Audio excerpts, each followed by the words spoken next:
But let's talk now to a couple of comedians, Philip Simon and Rachel Creeger, two stand-up comedians who've been axed from the Edinburgh Fringe because apparently bar staff feel unsafe around them. Why? Because they're Jewish. Good morning, guys. Morning. This is quite an extraordinary story, even for the Edinburgh Fringe, where I have been and performed, believe it or not, much to the chagrin of some of the people there. But when did you find out about this, first of all?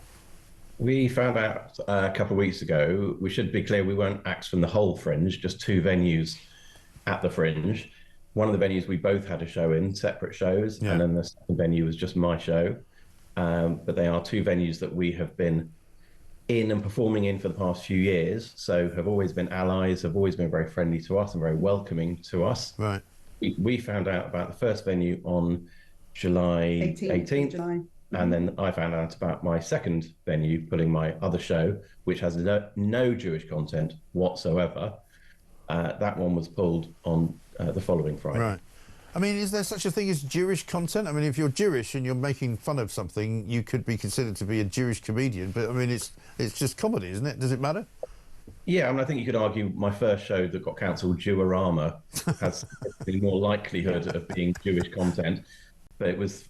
well, yeah, but it's still just comedy content, isn't it? I mean, it's you happen to be a Jew, you make fun of Jews, presumably. I mean, you know, what's the big deal? It's not always about making fun of Jews. It's Jews using their culture and tradition as part of their comedic style. Right. My show was called Ultimate Jewish Mother. And again, it's not a political show in any way. It's like having a lovely, funny hug. Yeah. That's really all there was to it. Well, there's a great history of Jewish comedy, isn't there? You know, when you think about it, going all the way back to some of the beginnings of the comedians in America. So how was it communicated to you? We had a phone call from the CEO of the Free Fringe, which is the organisation we have been performing with for quite a few years, in the morning, saying that the owner of the venue had got in touch to say there was some concerns with the staff and to double check about what security arrangements we had in place.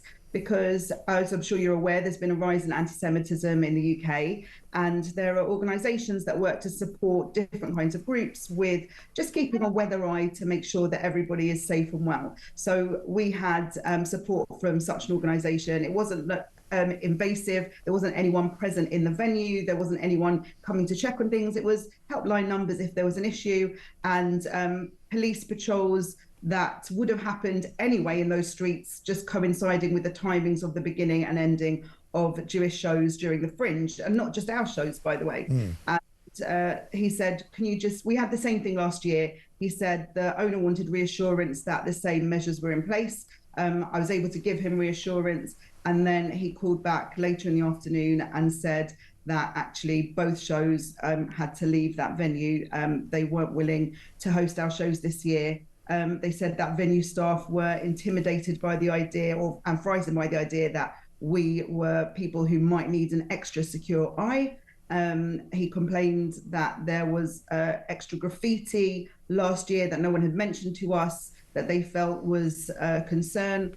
And they also suggested that we'd had some kind of a vigil for an IDF soldier in one of the shows, which didn't happen, and they did backtrack quite quickly with that particular claim. Right. So is it a case of them trying to use the security angle as an excuse, really, where they're saying, oh, we might have a problem with the venue because people might turn up and start harassing you or something like that, rather than actually saying what they really think, which is that they don't want you there? We just don't know. We can only go by our own past experiences, which is that having been in that venue for many years, Jew-O-Rama started off there. I think we were back there in 2019 as our first year. Yeah. And there've been no problems that we noticed. The same security measures, as Rachel said, were in place last year. I didn't even notice it was happening. One day I clocked somebody and went, oh, I forgot that was happening. So it's not in your face security. And they are a venue that does have a lot of security anyway. They're a fantastic central Edinburgh pub, a music venue. They're not without their own bouncers. Right. The concern about what might happen based against, for example, a rowdy Saturday night in an everyday pub is quite astonishing that we'd be considered more of a risk. Yeah, right. So you're still going to the Fringe, but you're just not going to be doing those particular places. We have options. So I'm still going. Well, we're up here now anyway, but I'm doing a children's show, which I was already booked in to do, that I've been doing for a few years. It's called Schools Out Comedy Club, and that is still happening at 12:30 between the 1st and the 17th. We are doing lots of spots on other people's shows, which is what you do at the Fringe anyway. You spots in order to publicise your other shows, and we are both talking to other venues about the possibility of having our shows in some form. The support we've received has been phenomenal from comedians, from well-wishers. If ever we thought there was going to be indifference to what's happened to us from the comedy community, we have been absolutely proven wrong. It's been wonderful.